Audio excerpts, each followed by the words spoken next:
First, I want to thank the research committee and the department for organizing the event, and in particular, Professor Carrie Wu, as chair of the research committee, who did an amazing amount of work to pull this all together. I want to thank the administrative staff in the department, especially Han Lee and Kushbu Meghapara, for all of the work that they did to get us in this room, to make sure the technology is here, and also just to make sure that this event can happen. And also the work-study students who are putting in also a lot of time and effort to make sure this is a success. So Fayez and Valentina. Thanks to everyone.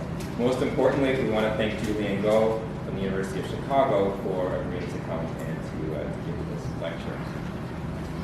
Before I turn things over to a few other people who are going to give some welcoming remarks, I want to read the land acknowledgement.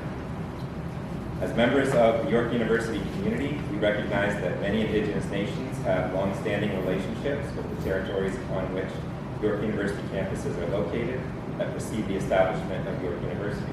We acknowledge our presence on the traditional territory of many Indigenous nations. The area known as Tuggeranto has been caretaken by the Anishinaabe Nation, the Haudenosaunee Confederacy, and the Huron-Wendat. It is now home to many First Nation, Inuit, and Métis communities. We acknowledge the current treaty holders, the Mississaugas of the Credit First Nation. This territory is subject of the Dish One Spoon Wampum Belt Covenant, an agreement to peaceably share care for the Great Lakes region. I want to read one other statement before I turn things over to others. It's an excerpt from a statement, actually, and this is a statement that was prepared by a group of chairs in the department chairs and program heads in the Faculty of Liberal Arts and Professional Studies. And the statement is titled "In Defense of Academic Freedom at York University." And it's a statement that's been circulating amongst departments and programs in LA&PS this week. It's not the full statement, but it's part of it. And this is a statement that was reviewed and endorsed by the executive committees of the Department of Sociology and the graduate program in sociology yesterday, and that will be shared with the department as a whole for the next week. We extend our heartfelt compassion and solidarity to all members of our community who are grieving in this moment. We condemn all acts of hate and violence. We stand firmly against all forms of oppression and discrimination, including all forms of Islamophobia, anti-Semitism, and racism. We are resolute in our support of all members of the York University community who speak up about the current war in Palestine and Israel, and who bring their expertise and experience to bear in public conversations. York University is a diverse intellectual community constituted by many views on a range of social and political issues, and both students and faculty have a great deal to offer on matters of such significance. York University must ensure a space for meaningful dialogue and engagement for its faculty and students without fear of reprisal. The university's protection of academic freedom, the right to freedom of speech, and the right to raising troubling questions and challenges to established beliefs is even more important in these times of crisis. So I want to thank the chairs of LA&PS for collaborating on this statement. And for those of you who are in the faculty, in a department or a program, sorry, if you haven't seen the statement yet or heard the statement yet, please contact your chair. Say what's up. Okay, now I'm going to turn things over to a few more colleagues who are going to welcome our guests. First, we'll hear from Maria Joao Maciel Jorge, Associate Dean, Community, Global and Community Engagement in the Faculty of Liberal Arts and Professional Studies. Then we'll hear from Sylvia Bawa, Director of the Resource Center for Public Sociology. And then finally, Professor Carrie Wu, York Research Chair in Political Sociology of Health, who will introduce you.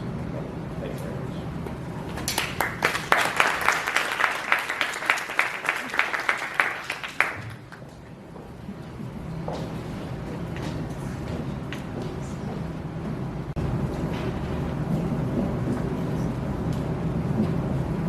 Good afternoon, everyone. I hope you can all hear me okay. I don't get to hear my name said before we left down. That's why I go by MJ. Or as my departmental colleagues will say in this here, MJ squared. And it avoids people having to say this long, silly name. but I appreciate that Mark segmented in such an appropriate way. So I would like to thank Professor Mark Thomas, and good afternoon to everyone. Dean J.J. McCarthy is unable to be here today, and he sends his regrets. He does wish to extend a warm welcome to Dr. Julian at the Department of Sociology at the University of Chicago. On behalf of the Faculty of Liberal Arts and Professional Studies, welcome to Yale University. We are thrilled that you can join us today. I would also like to take a moment to thank the organizers of today's events. York's Department of Sociology is an internationally recognized leader in the field, deeply committed to studying some of the most pressing issues of our time, including social inequality, global migration, precarious employment, racism, and colonialism. The department's Resource Center for Public Sociology also plays a vital role in teaching and research. The activities of the center link with university with local, national, and global communities. The annual Sociology Lecture is a flagship event that connects students, staff, and faculty with leading global scholars. These lectures raise critically important questions about humanity and the human experience. Dr. Go's timely lecture on the roots of police militarization speaks to the core of these very issues. Lectures such as these allow our students to participate in the critical exchange of ideas and access to new and dynamic research. These lectures also align with our work to promote social justice and equity through global and community engagement. This work includes conversations about race and racism, institutional and state violence, and systems that uphold oppression. Today's lecture will certainly inspire many classroom discussions. So once again, I would like to thank Dr. Go and the organizers for bringing such an important issue to our campus. Enjoy the lecture. Thank you.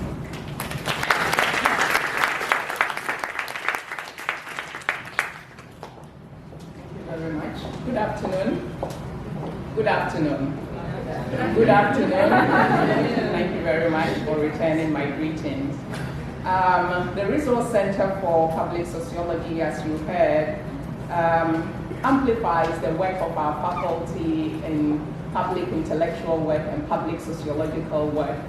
And our main goal really is to ensure that we can disseminate the work that we do, the findings that we have that have wider implications to our communities, locally, nationally, and globally. And so if you haven't had a chance to visit the center yet, do please ensure that you do that.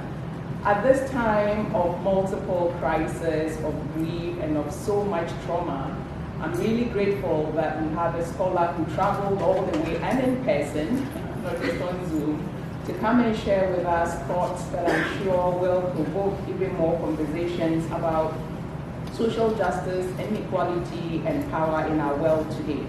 And so I'm especially also grateful that he agreed to have the lecture recorded so that we can share it with our wider global audience even after the lecture today. And so without further ado, given that you didn't come here to listen to me talk, I would like to, on behalf of the center, welcome our guest speaker and to all of you for making it to Founders College this afternoon. Thank you and welcome.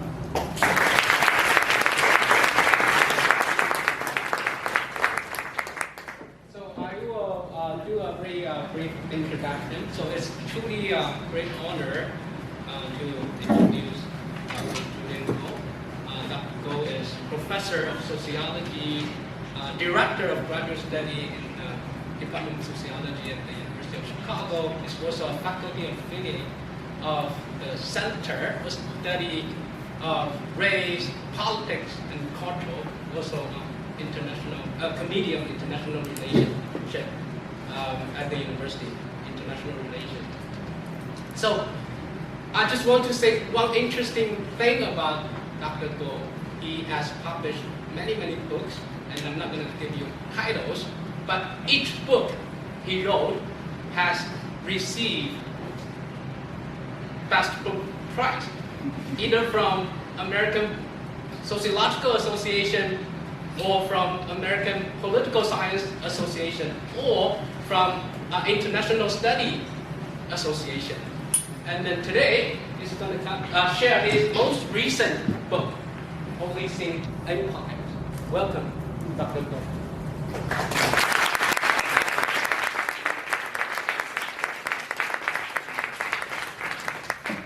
Thank you for that introduction and putting a lot of pressure on this book to win a prize. Let's just say the last ones were flukes, so if this one doesn't get a prize, it doesn't mean it's any worse. And thank you to Mark Thomas and Carrie and the committee for bringing me here, and the Department of Sociology and all the other sponsoring organizations. Can you hear me in the back? Can you raise your hand if you can hear me? Yeah, I'll try to project. Thank you.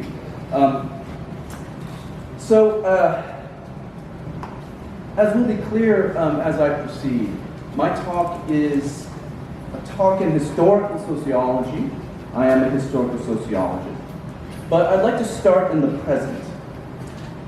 As you all know, certainly, over the past few weeks, pro-Palestinian protests and demonstrations have been erupting all over the world, nearly everywhere. And in nearly everywhere, they have been met with a heavily militarized police presence. This, of course, happened recently in France, where the gendarmerie faced down protesters with tear gas. But also in the United States, the police presence has been felt. From Los Angeles to Boston, Washington, D.C., and many other cities as well. Now, for us in the United States, none of this is really surprising. We, of course, have seen such militarized police from Ferguson in 2014 to the protests at Standing Rock and across the United States during the Black Lives Matter protests in 2020. So this recent militarized police presence in these protests is really, for many Americans, nothing new. But if militarized police may not seem surprising to many, it is nonetheless puzzling. What is militarization after all? Well, according to the sociologist Peter Kraska and his collaborators, police militarization is the process whereby civilian police increasingly draw from and pattern themselves around the tenets of militarism and the military model. And this doesn't only mean the adoption of military-type arms, right? It means the adoption of material as cultural, organizational, and operational aspects of the military as well. And what all of this means is that police essentially bear the arms and mindsets of armies, thus ready to treat citizens as enemies of war, as foreign aggressors. And those very citizens' taxes, who are treated as enemies of war, are what's paying for those militarized police in the first place. So as a sociologist, I find this puzzling. As a citizen, I find this puzzling. But I also find this puzzling from the historical perspective as well, because if you know anything about the history of the police in the United States, you'll know that theoretically, in fact, it wasn't supposed to be this way. In the United States, the police followed the model and ideal of the civil police. This is a model of policing that originated in Britain in 1829 when Sir Robert Peel created the London Metropolitan Police, the first professional centralized uniformed police department in England. The model of the London Metropolitan Police then spread to other cities in England who all adopted this police force, and then across the Atlantic to the United States, where U.S. cities also in the 19th century created their own police departments, and as well here in Canada. And so through this process of diffusion, which continued all around the country and also around the world, the civil police model by now is the dominant sort of police model in the world. And the puzzle lies here, right? The civil police actually was meant to be an alternative to militarized force. Peel invented the model and implemented it in England as a new state organization to fight crime and disorder without using the coercive tools of the military. And he and his peers also created the new model as an alternative to the heavily militarized police on the continent, not least in France, represented by the French gendarmerie. The civil police, therefore, has insinuated an ongoing bifurcation between policing and the army that we take for granted today, right? That is, the army is for violent coercion on enemies overseas, while the police is for citizens at home. And this is a bifurcation that we take for granted that even the U.S. Army articulates, right? Historically, the U.S. has attempted to separate the functions of domestic law enforcement and the military based on different missions of the two groups and the populations they're intended to counter. This is from one of the many U.S. Army manuals. State and local law enforcement are intended to protect the rights of citizens and enforce domestic laws. They are to protect and serve, respect the rights of offenders and victims, and resort to violence only in desperate situations. Military forces, in contrast, are charged with destroying external threats to the United States, often within hostile environments. Right? So this bifurcation also is insinuated by this model of the civil police. And in this regard, the civil police term is especially fitting. The word civil, of course, invokes the citizen, as in a police force of, by, and for citizens, rather than for foreigners or enemies, combatants of war. It likewise summons the sense of civility, hence peace, rather than force. But again, police militarization transgresses this idea. Police become armies, and citizens are seen as potential enemies of war. So this is the puzzle that stages my intervention this evening. Basically, I want to ask a simple question, that is, why and how? Why is the civil police militarized? In other words, how did we get here? How did we come to this point? And to answer, I will look primarily at Britain and the United States. There's an interesting and probably story to be told about police in Canada, but I want to focus on Britain and the United States because that's where this civil police model really originated. And I want to get at the origins of this problem. And so this means that while I'll refer to the present at the end of my talk, my approach is ultimately historical, but it's a historical approach that is spirited by the conviction that what is needed is an understanding of our present through an understanding of our past. In other words, I'm here proposing a critical genealogy of militarized policing, groping for a history of the present, or to be more precise, to my interests, as we'll see, what I'm offering is a historical sociology of our seemingly post-colonial present of militarized policing. And ultimately, the story I want to tell tonight, and the theory of policing that emerges from it, differs from dominant existing accounts, both public and scholarly, in several respects. First, historicization. Most accounts of policing in Britain or the United States suggest that police became militarized in recent years, right? In the United States, some people point to the 1990s or the war on drugs. Some people go back a little bit further to the early 1970s. But what I will show is that the so-called civil police in Britain and the United States has been militarized from the very beginning of modern policing in both Britain and the United States, and that this has been a continual process.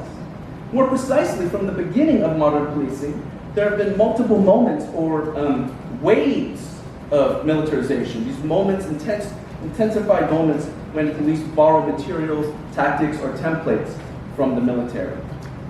The second overarching claim is that these waves of militarization manifest deeper logics. These are logics, as we'll see, that have to do with things that most accounts of policing have not taken seriously enough. That is, empire and the global color line. In other words, I want to show that to understand police militarization, and indeed I'd argue the very essence and character of policing writ large, we need to understand policing's deep racialized imperiality, or more simply put, its coloniality. And what I'll ultimately argue is that police militarization is perhaps not the best word for what's been going on, and rather that police militarization should be better conceptualized as an effect of the Imperial boomerang.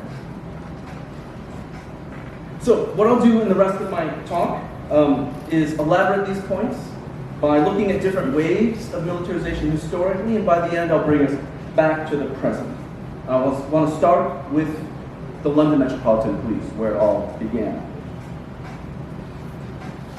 Now, for those of you sociologists who are not very historically minded, I ask you to bear with me, and hopefully you can tell me if this historical stuff is relevant. I think it is.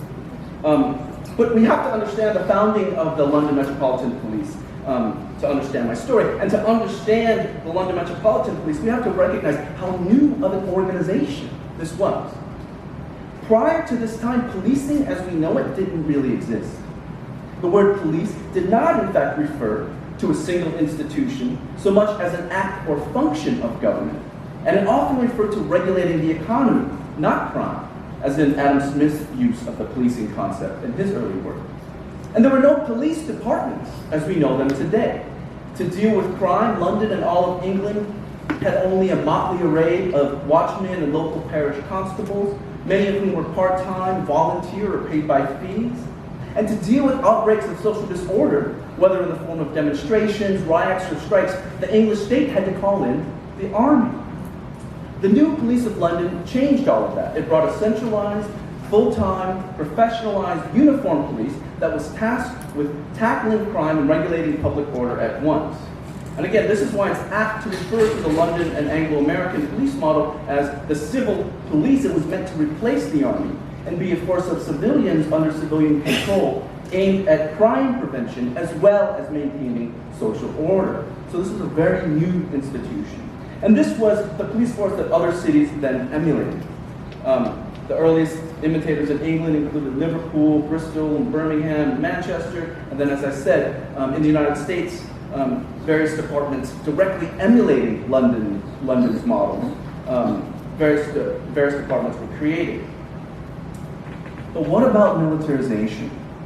Well, on the one hand, the London police and the US police after that was, as I mentioned, partly an alternative to the army. In England, calling in the army to manage major disturbances, strikes, protests, and so on had become far too onerous and dangerous, so officials began contemplating an alternative. And one of the officials who founded the London police was Sir Robert Peel, the Home Secretary of Britain at the time, and he had initially considered creating a French-style gendarmerie for England, which was a heavily militarized police already existence, a legacy of Napoleon.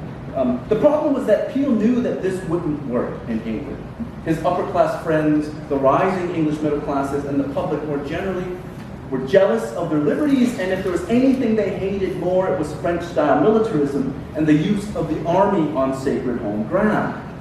So Peel had to create something new, right? A sort of third option between the dreaded military on the one hand and no coercive force at all. The solution was to create this civilian-controlled police, something separate from the military but nonetheless available to and powerful enough to manage disorder and criminal activity.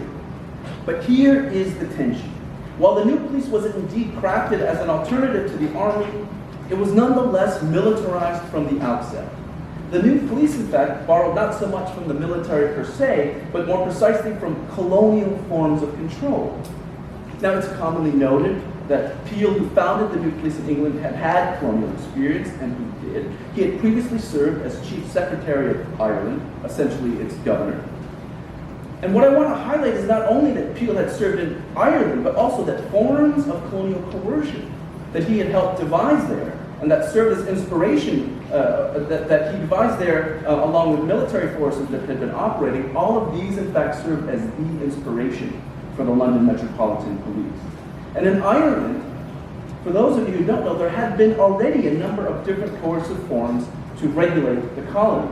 Before the London Metropolitan Police of 1829, there had been, for example, the Dublin Metropolitan Police, which was an armed urban counterinsurgency force whose duties were to both control crime or beat that they were meant to survey, walk around and survey. The beats extended to 13 kilometers and were meant to be covered by foot in 20 minutes. Now, today, at least in the US, the term police beat is so commonly known, we forget that it's a historical development. And in fact, the London police originated it for policing. But the London police had taken it from colonial experiences. The beat system was, in fact, a mingling of two models of coercion. First, it took from the slave patrols that had originated in the British Caribbean and the Carolinas. These had been created for inspecting slave dwellings, for arms or illicit goods, disrupting any large gatherings of slaves, hunting fugitives, and generally keeping slaves in line. They had been organized into territorial districts, what were called beats, which each patrol was to cover. The Met's new beat system combined these with the British Army's new light infantry units. This is also a new military development. These were highly mobile counterinsurgency units that Charles Rowan's commander in the army, Sir John Moore, had developed and used against slave rebels in St. Lucia in the 1790s, and then used in 1798 to rout the Irish insurgents during the 1798 Irish Rebellion. Light infantry were essentially what Peel's Peace Preservation Force and the Irish Constabulary were also highly mobile, small units utilizing open order formations rather than close order formations. And these colonial operations were what informed Rowan's beat system for the London police. Assigned distinct territories that they were to cover, the new police patrols surveyed populations as slave militia patrols surveyed slave populations in their territory.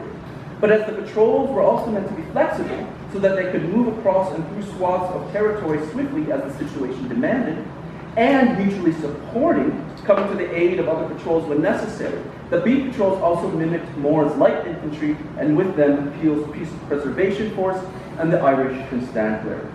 So, what I'm getting at here is that the new police was militarized from the get-go, but even more precisely, it drew from colonial regimes of coercion. And this is why I think the term police militarization is not precise. Yes, the London Metropolitan Police borrowed military operations and forms, and in this sense, we could say it was militarized, but also more precisely borrowed from colonial modalities of coercion. So rather than just militarization, what we really have with the London Metropolitan Police is the coloniality of policing.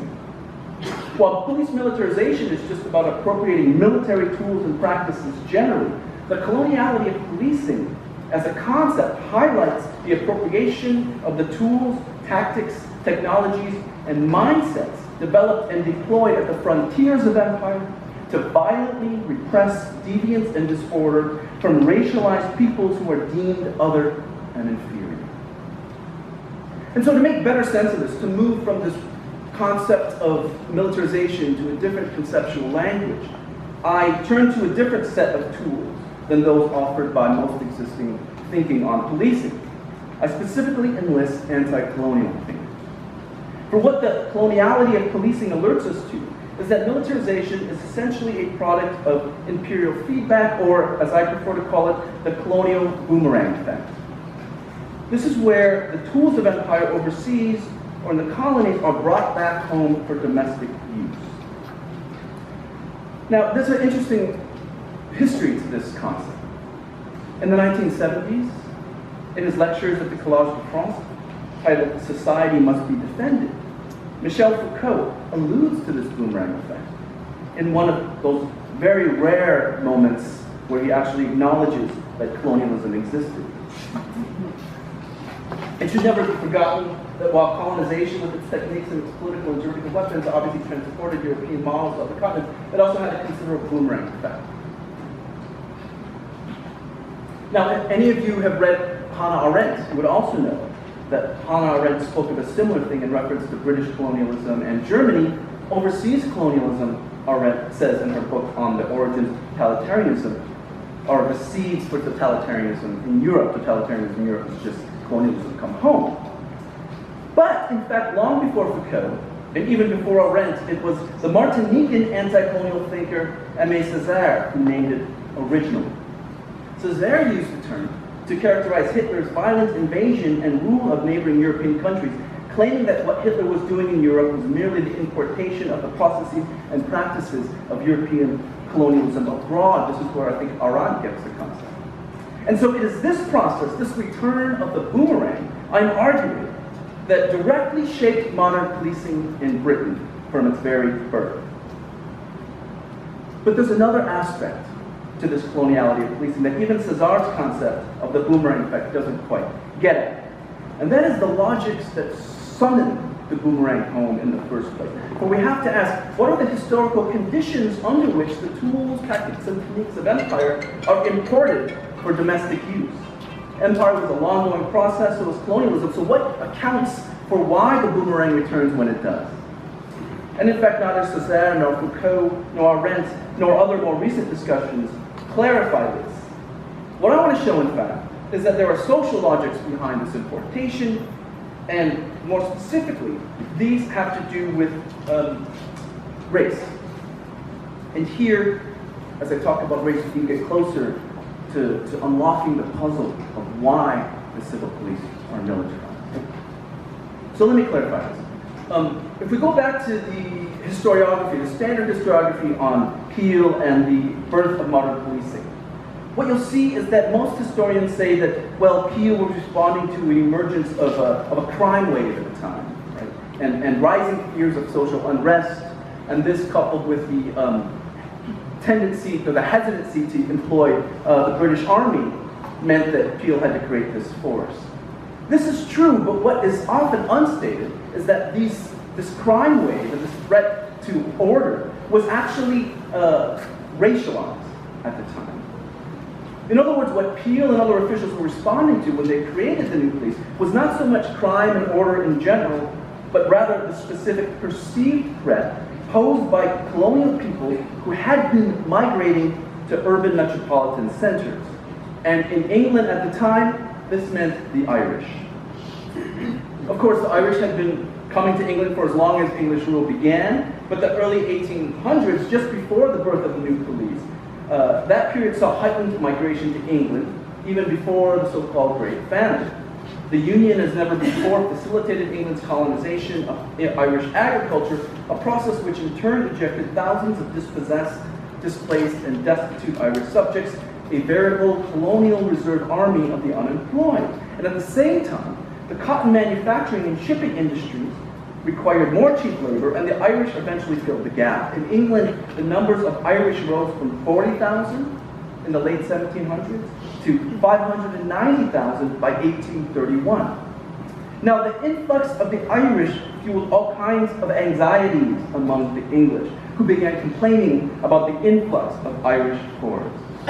The migration further fueled long-standing processes of racialization. The Irish were increasingly seen as fundamentally foreign, unalterably alien, and incorrigibly inferior.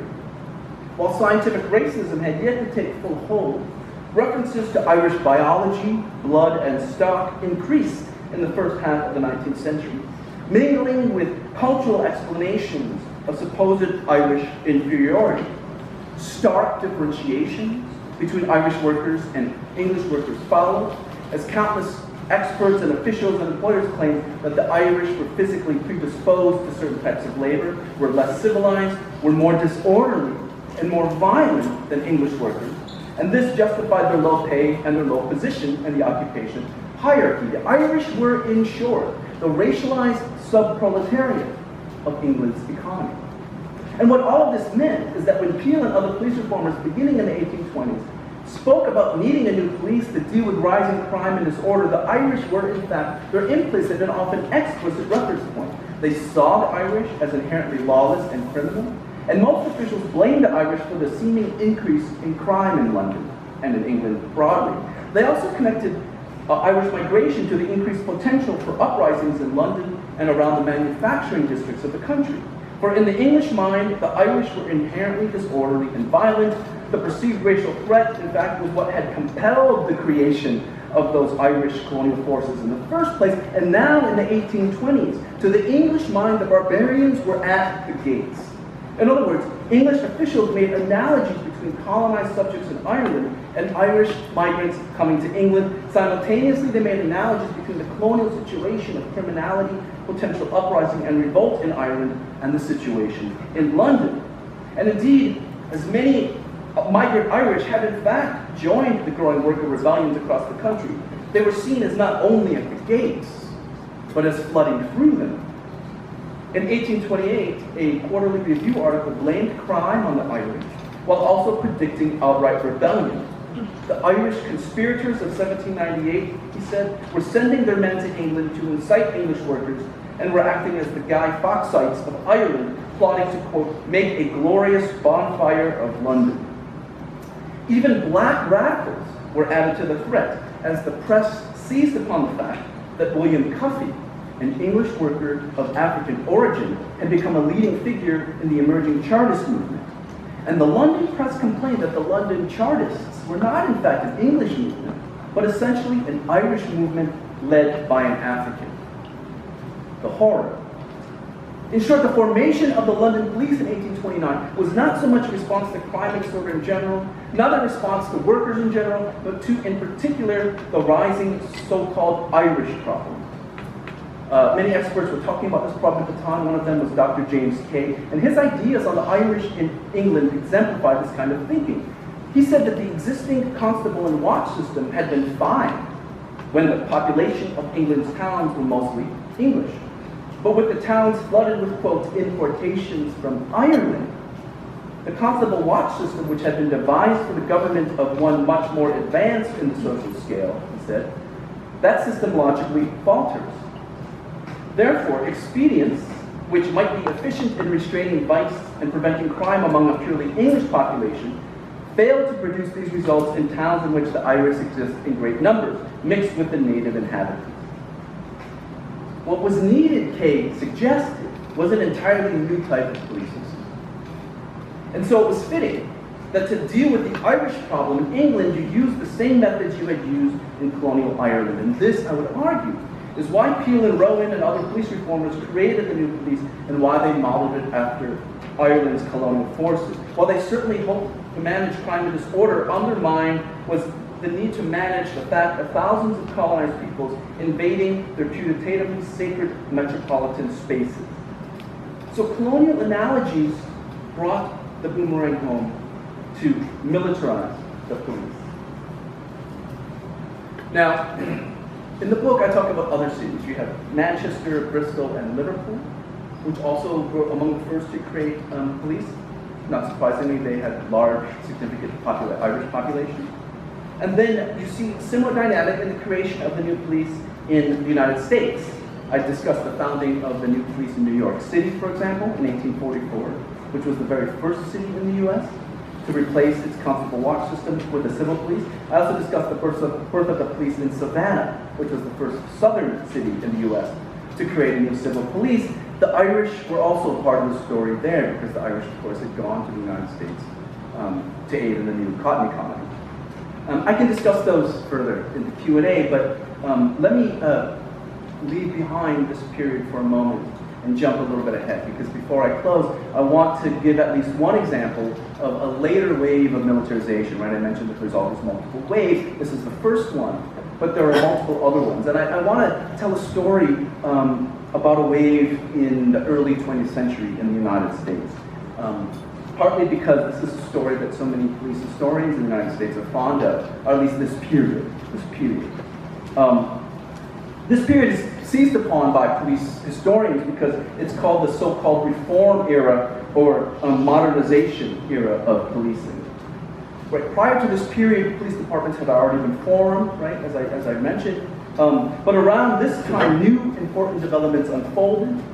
This is when police departments in the U.S. professionalized, rationalized, and developed all kinds of new capabilities and tactics. They developed new methods of criminal identification, such as fingerprinting, and other methods to detect criminals. They developed various specialized mobile squads to extend their reach. For instance, whereas most patrolmen in the 19th century covered their beats, their own small part of the city, on foot, police departments began adding mounted patrols using horses and bicycles and later motorcycles in order to deploy more rapidly and cover more territory. This is one of many mounted police units. This is the mounted police unit in New York. And this is why this period is called by historians the sort of police modernization era, police essentially became more powerful than before, becoming the more powerful the police departments that we think of today. But this too was actually an effect of the Imperial Boomerang. One of the key leaders of this modernization movement was this guy, August Vollmer. He was the chief of police at Berkeley, starting in 1905, and he was the one who innovated many of these new innovations, right? From mounting patrolmen to setting up the first police training school, to using algorithms and new records and criminal identification systems. Vollmer's actually, because of his role as being a leader in reformism, he's known as the father of modern policing. And those of you who don't know him and go to the United States, I challenge you to walk up to a police officer and ask them, do they know who August Vollmer is? And they will say, yes, of course, he's the father of modern policing. Vollmer was so influential, he went around and advised all kinds of departments. He had a whole generation of students that he trained at Berkeley, who then went on to, Vollmer was actually in LA for a while. One of his students was O.W. Wilson, who was then sent to help reconstruct Germany's police system and then came back to be a police chief in Chicago. So widely influential from the beginnings of the Spanish-American War up through his colonial experience.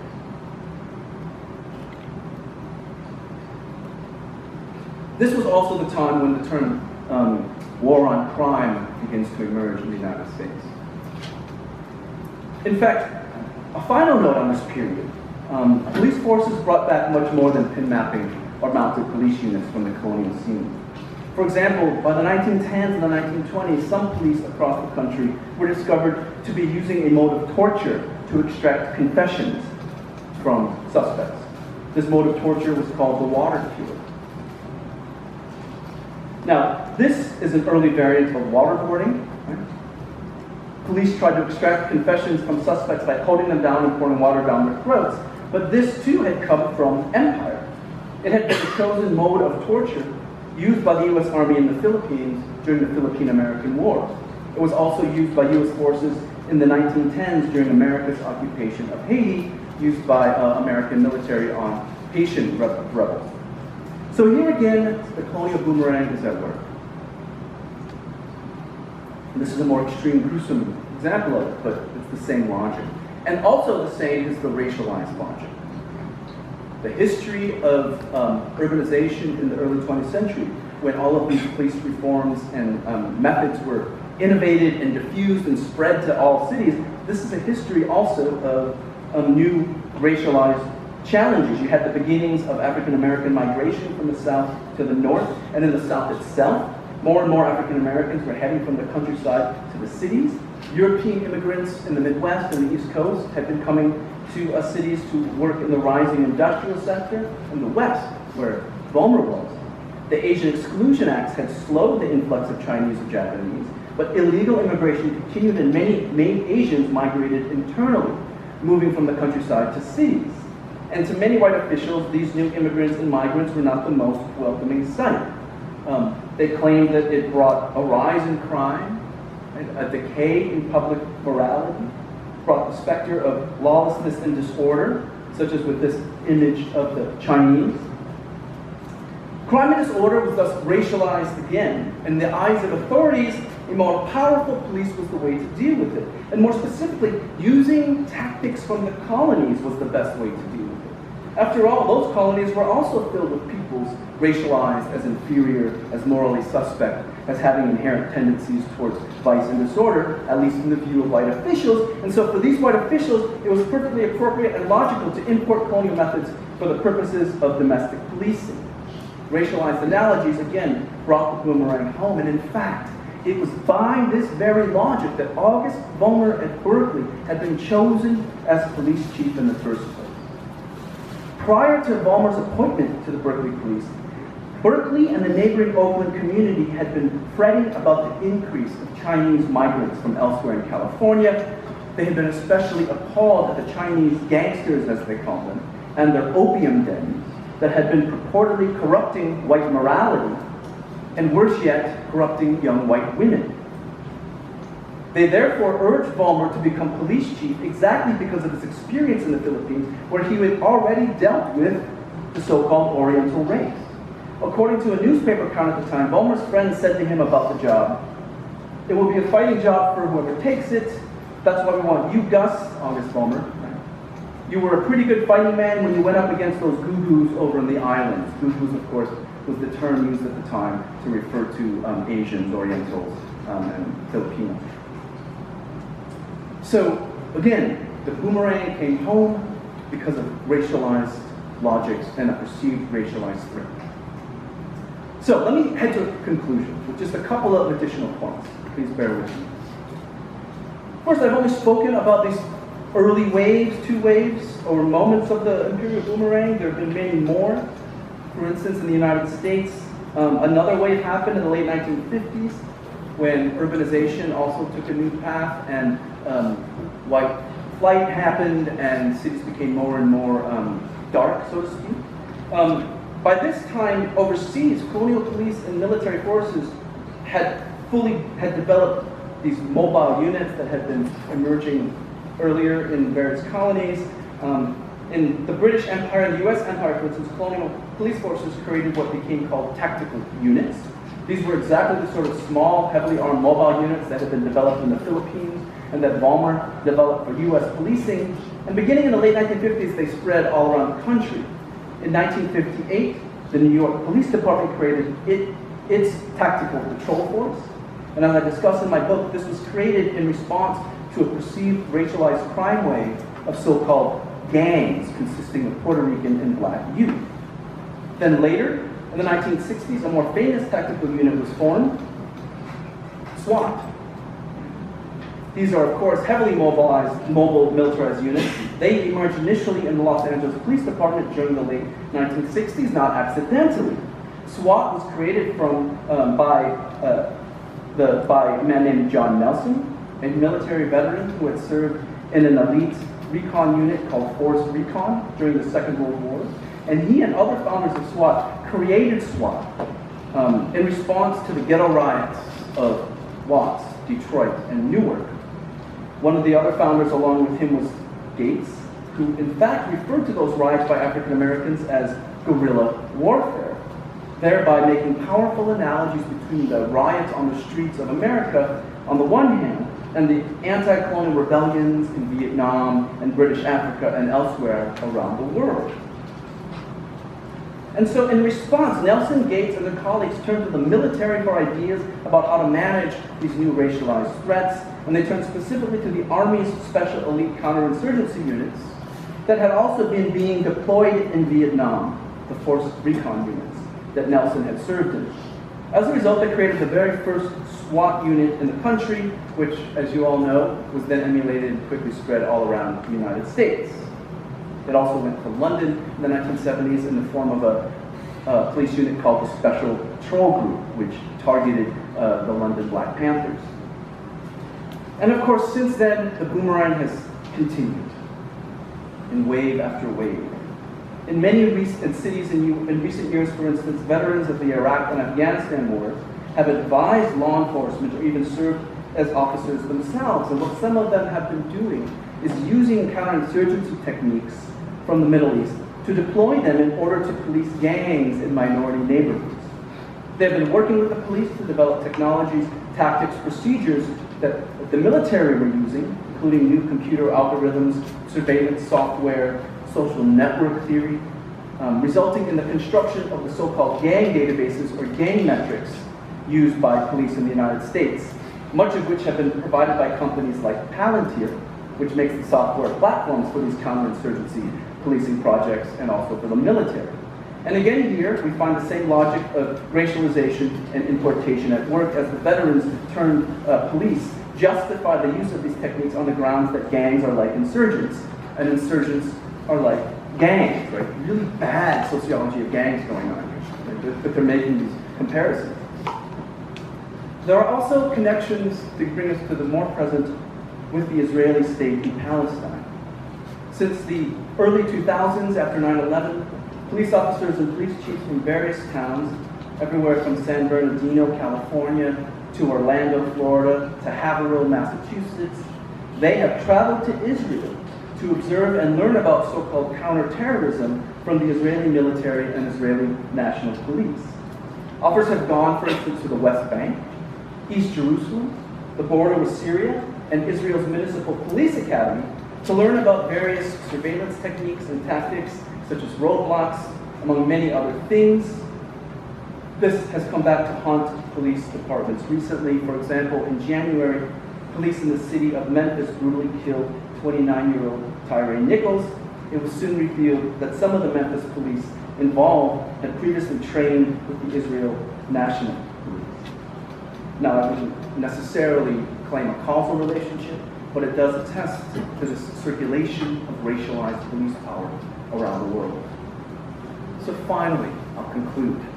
And I'll conclude with the puzzle with which I began this talk. Why? How did we get here? As noted, the civil police theoretically is for protecting citizens.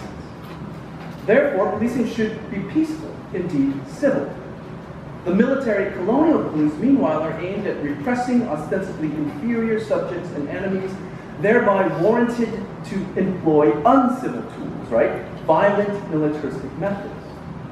The militarization of policing through the Boomerang effect means that those boundaries are transgressed. Citizens are treated like colonial subjects.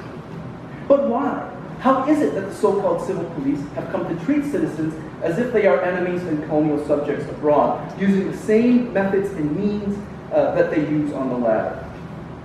Well, now that we understand this history, now that we understand the coloniality of policing, the answer is plain.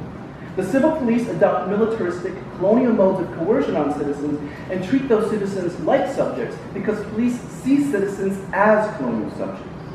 And the primary modality for this categorical transformation, the key social code by which this miraculous transubstantiation of citizens into subjects occurs, is racialization. By racialization, citizens are constructed to be inferior, dangerous, and violent, just like colonial peoples.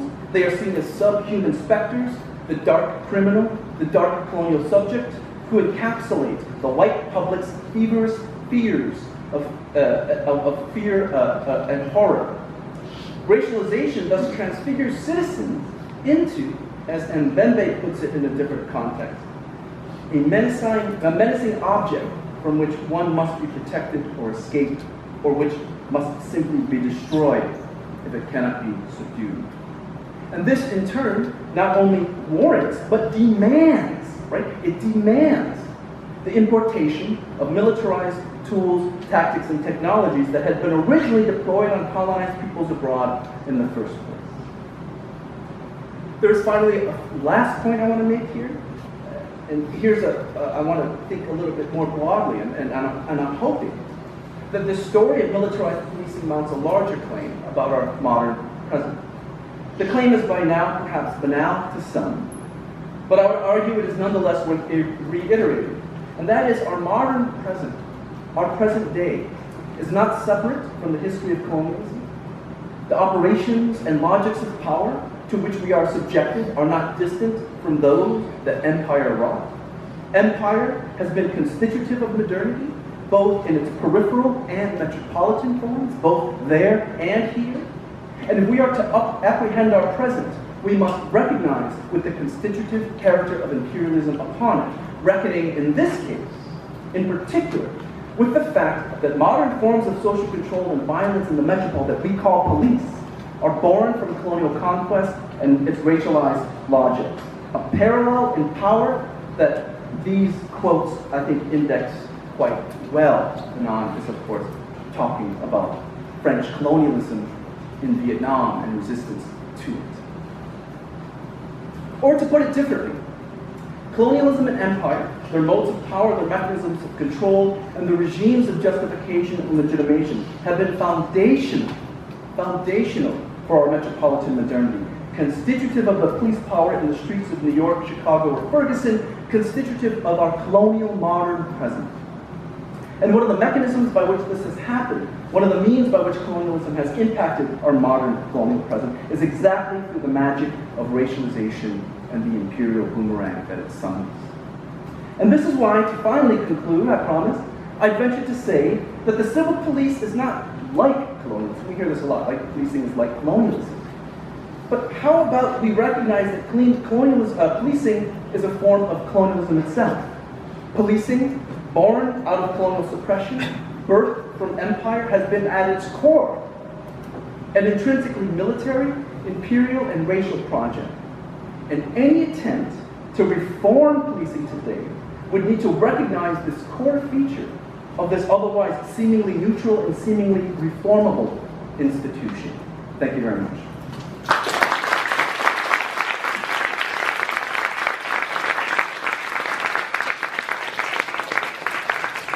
So we can have questions. So yeah.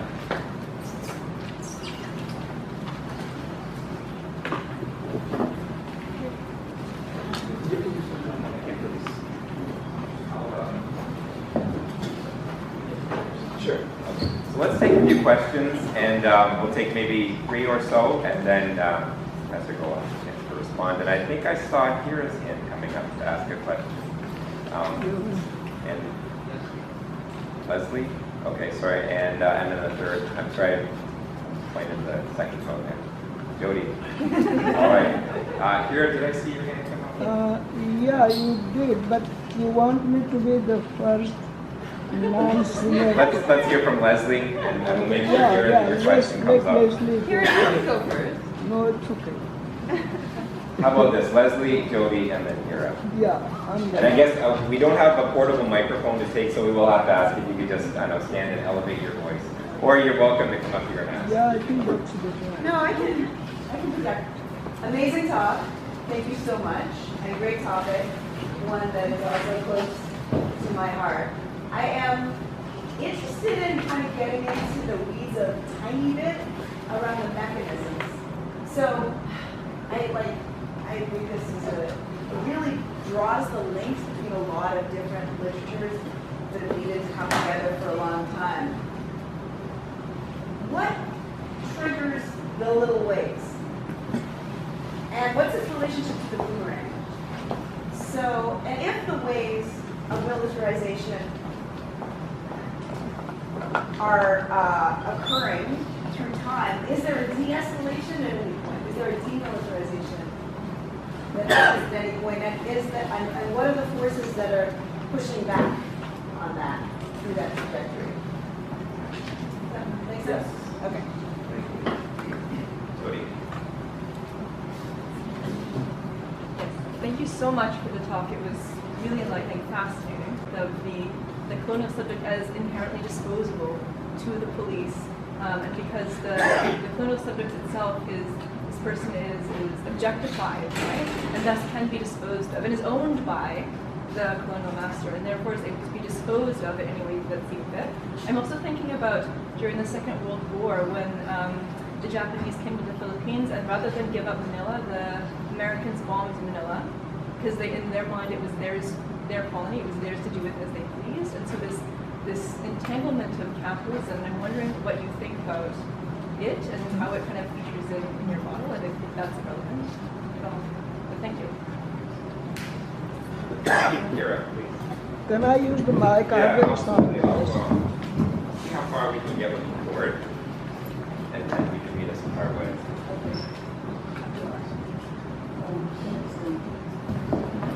Hi, very exciting talk. Our slight difference from it in the sense that between capitalism and colonialism, the center of the driving force is not colonialism. So it's not colonial boomerang coming to capitalism. It is capitalist boomerang that goes to the colony.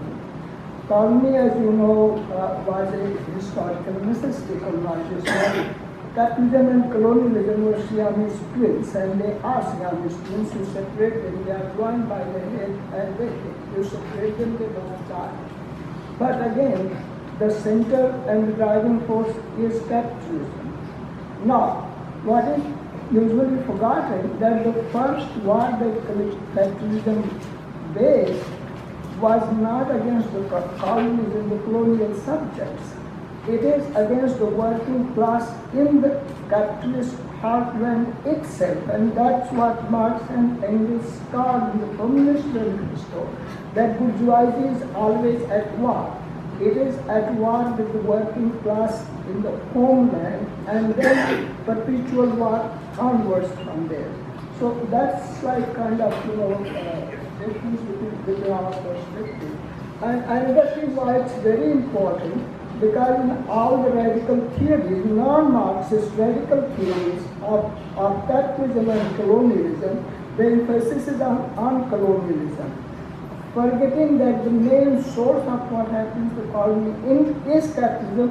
So struggle against colonialism is glorious, so long as we forget the struggle against colonialism, against capitalism, which is the source of colonialism. Thank you very much for those questions.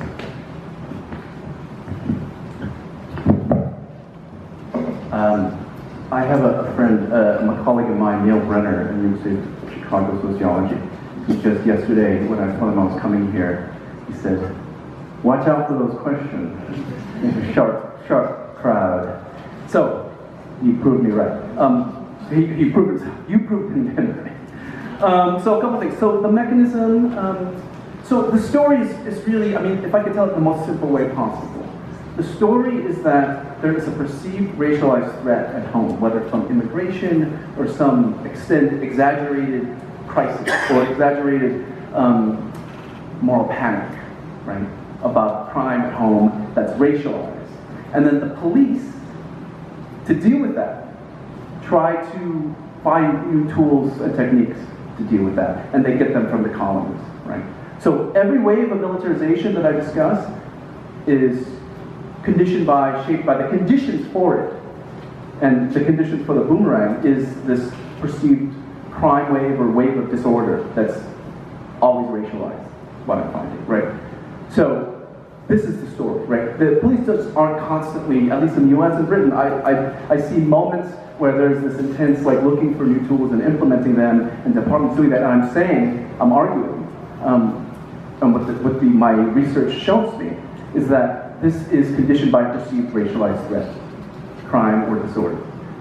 Now what that means is that it doesn't mean that there are moments when police demilitarize, right? I'd rather see it as there's these waves, right? And then there's a trough where police aren't actively seeking out or implementing new tactics and techniques, and then some kind of panic occurs, and then it happens again. And what they do is, I think, over time, the way I see this history is the history of militarization and the boomerang effect coming home to basically create layer upon layer of militarized methods, right? Starting with the basic form of the London Metropolitan Police, which is militarized. It's a military hierarchy. You have names, so all this stuff, and then on top of it come all of these other tools and techniques in each of these militarized zones. And so I don't see any peeling back of the layers, really.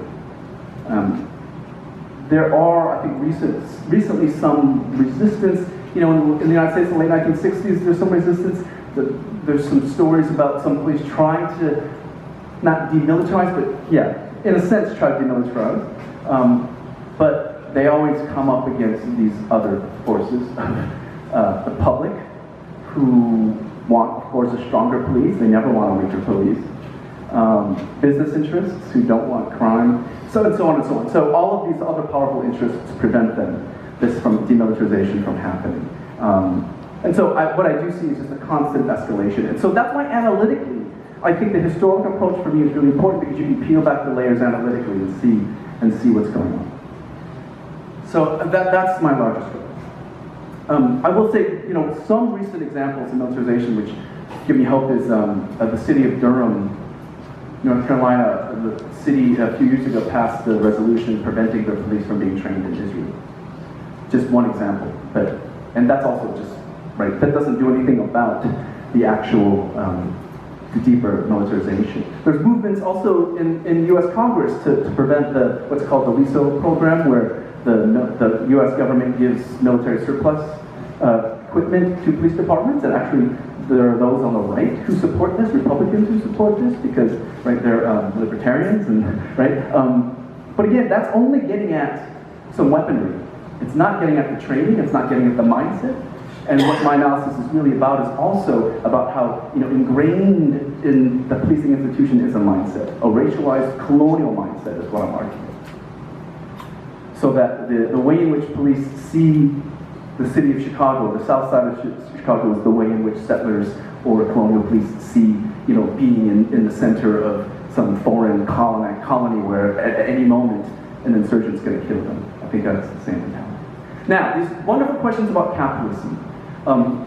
There's a larger sort of theoretical debate that I'm having here with many theorists of policing, historians of policing, Marxist historians of policing, who have long argued that policing in the US has been about repressing the industrial working class. It's about disciplining would-be workers into becoming workers, and then if they're not, if they aren't going to be disciplined, we have to lock them up or dispose them, right? So there's obviously disposability to the working class, but according to these Marxist theories, so I'm thinking of, this security approach by Mark Neopolis, this is really a combination of Marx and Foucault, which he somehow manages to pull off, I don't know how, but he somehow does it. And he applies this sort of theory of policing, essentially saying, policing is a state institution meant to discipline workers, discipline the proletariat, right?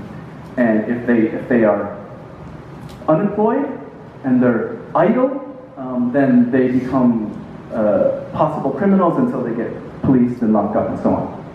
So there is definitely a class component here.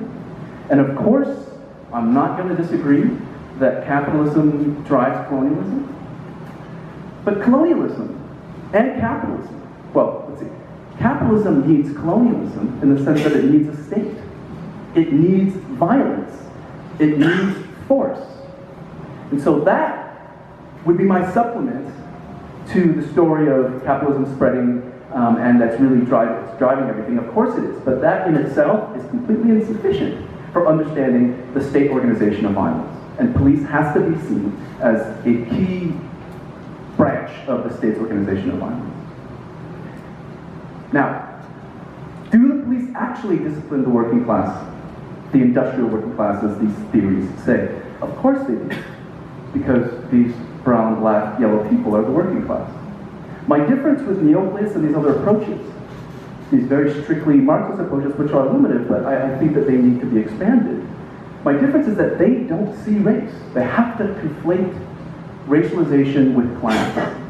Obviously they're intersecting, but I tend to adopt Stuart Hall's motto, which is, race is the modality in which classes live. And I would say more particularly, when it comes to the origins of policing, it's not just the working class in general that gets disciplined first in my story.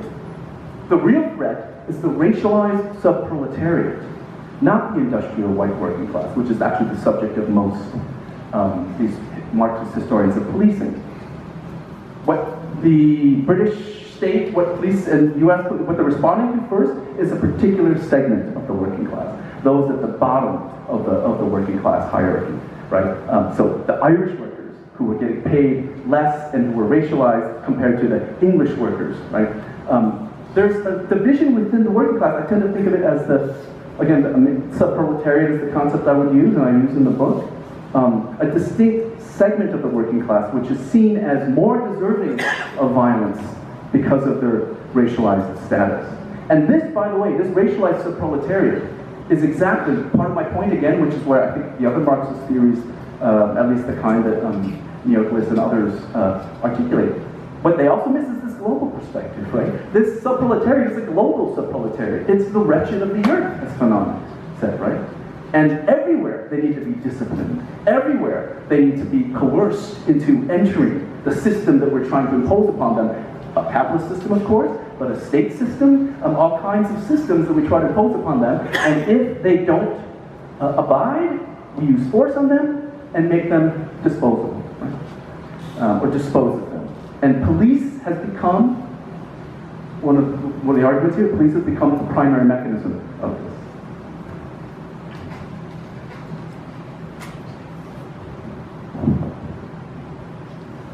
More questions? I believe there was one at the very back. And you're welcome to come up here and use the mic if you like, or just stand and project. Yeah, so my question is relative to the Professor Singh's question, but not from the bourgeoisie or proletarian perspective, but also relative to the ideology.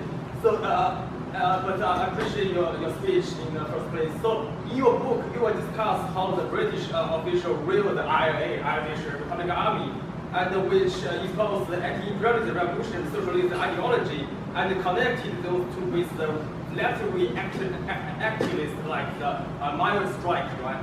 So also in your book and in the speech, you mentioned that since the 2000s, the police officer and the police chief from various U.S. towns have traveled to Israel to learn about the counter-terrorism from the Israel military and the Israel National Police, and which is similar to the UK Operation Carlos, which directly in the constellation with the Israel security official, which has associated with the IDF, right?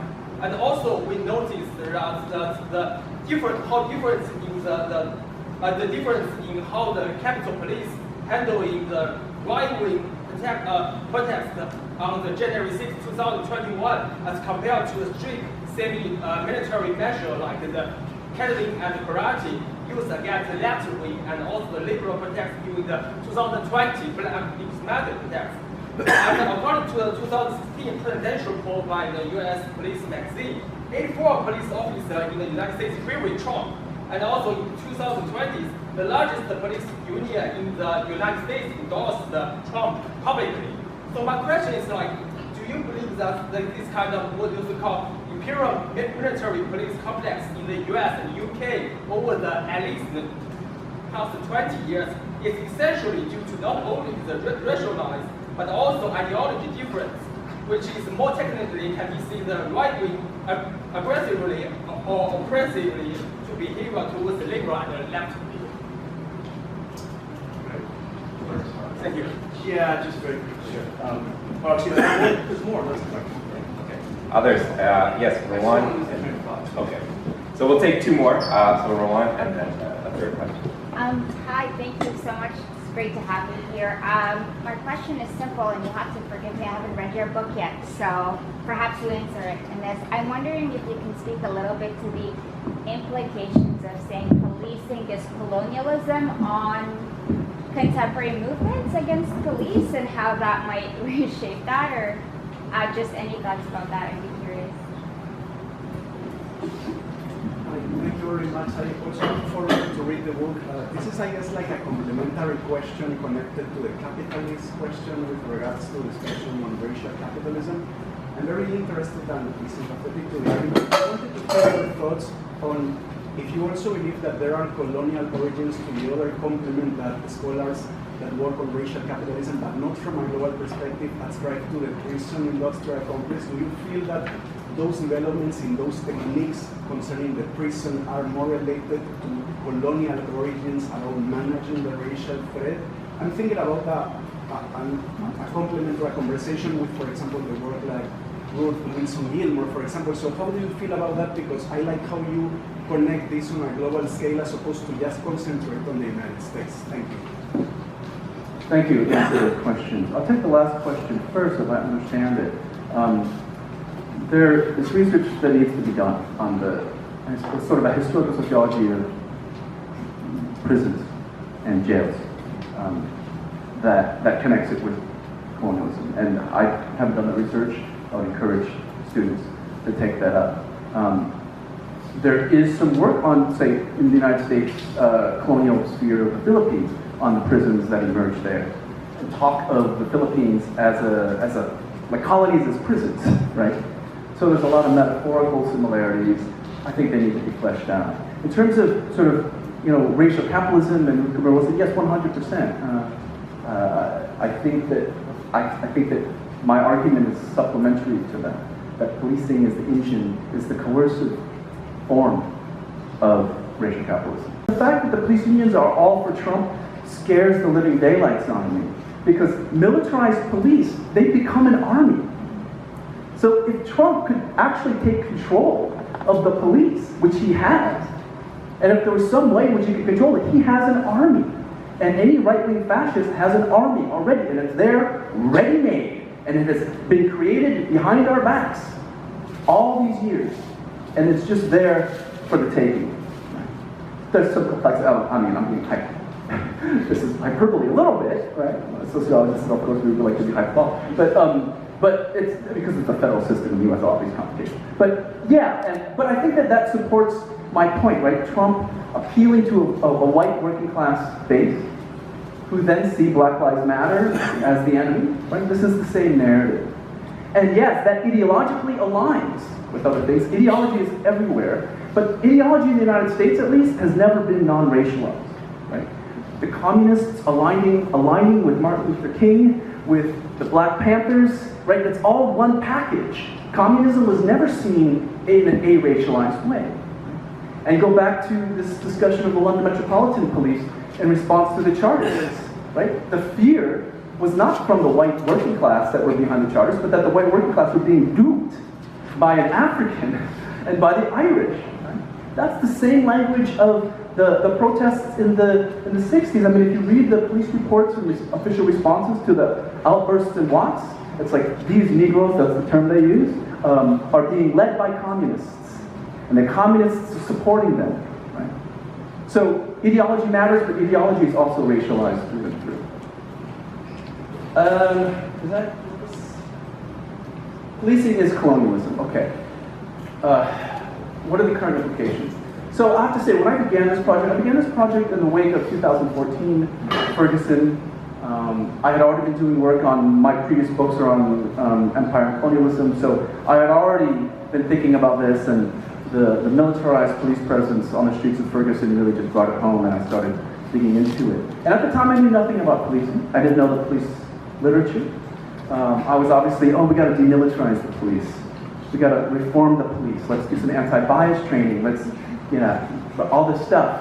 And as I did this research, and as I learned a lot from activists in the south side of Chicago and elsewhere, what I came to see is that the police is not reformable.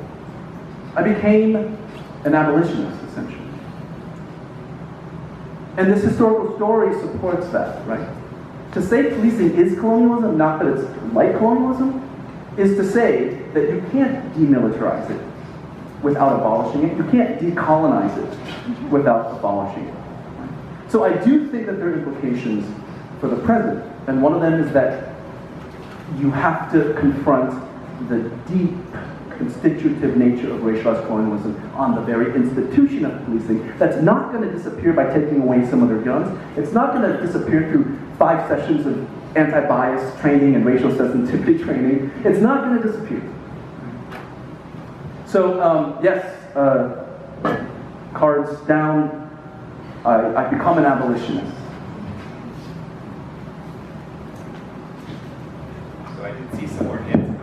Rakiba, and if I could just see a show of hands, maybe a couple more. Okay, one more here at least. Thank you. Thank you very much for the presentation. I am not a total entrepreneur, but it echoes with certain things used in my teaching at least.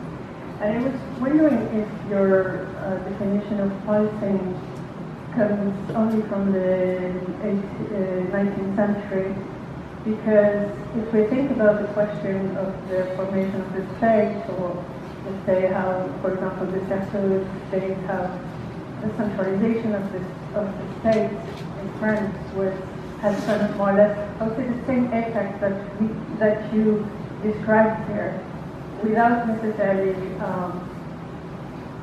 being related to racial questions, but rather to peripheries and the center. So I was wondering if you can speak to this. If I know that your definition is kind of a modern definition, and if you could just relate this to the formation of the state, the centralization of the state, and the different regions within what we call now France or England, specifically England and France, by the way. Thank you.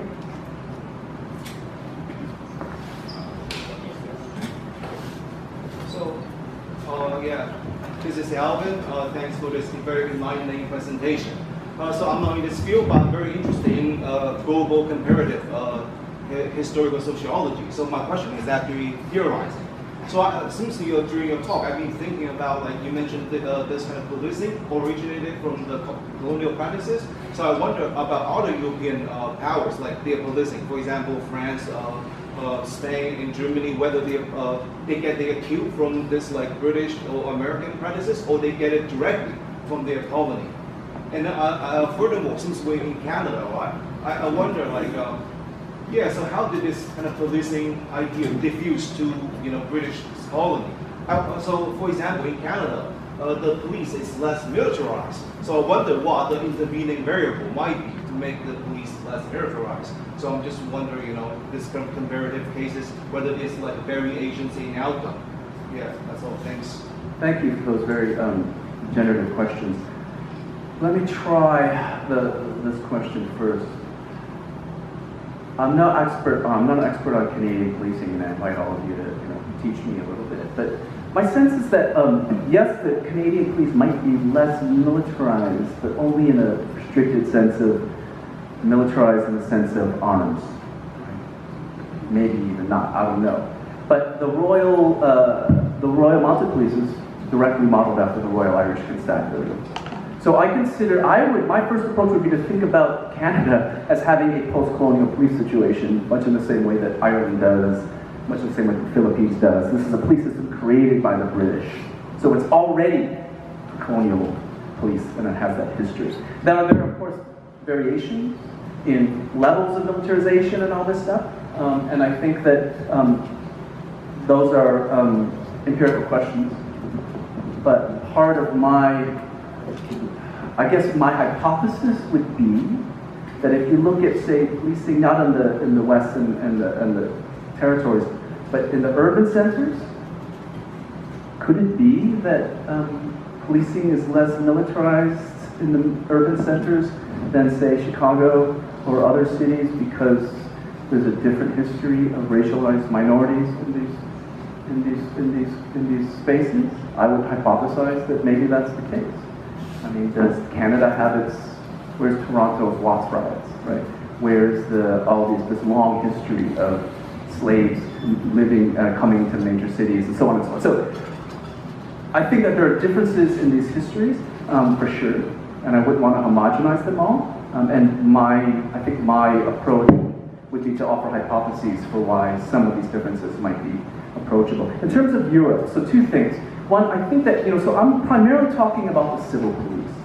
Militarized policing in Europe has a different history, right? It comes from already Napoleonic conquest. Most European police are already modeled after the French model, partly because Napoleon conquered all these places and created the gendarmerie, right? But that was already militarized, and it was militarized in a kind of colonial way, right? Napoleon was using these military forces to conquer and pacify outlying areas. Whether there's race involved, I don't know. I mean, I read Weber and Peasants and the Frenchmen. Peasants were seen in a kind of racialized way. I don't know. But the broader story about state formation is one that I think needs to be thought about also, because it's not like France or England were not empires, right? I can't think of English state formation from the 16th century on as not imperial state formation, right? There was never a moment, except for maybe 1980s, where the British state was also an imperial state, operating already in the periphery, engaging already in the periphery. So I have this, when someone says state formation, to me that's empire state formation. And so for me, empire and colonialism would always be a part of the story. Again, with variations, but this is that's my short answer.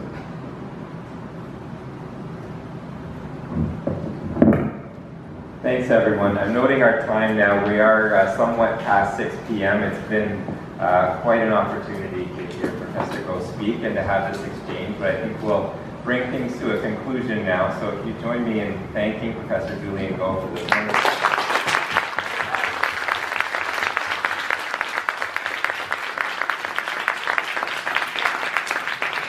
Thanks to all all of you for making the effort to come out this afternoon, and have a good rest of the evening.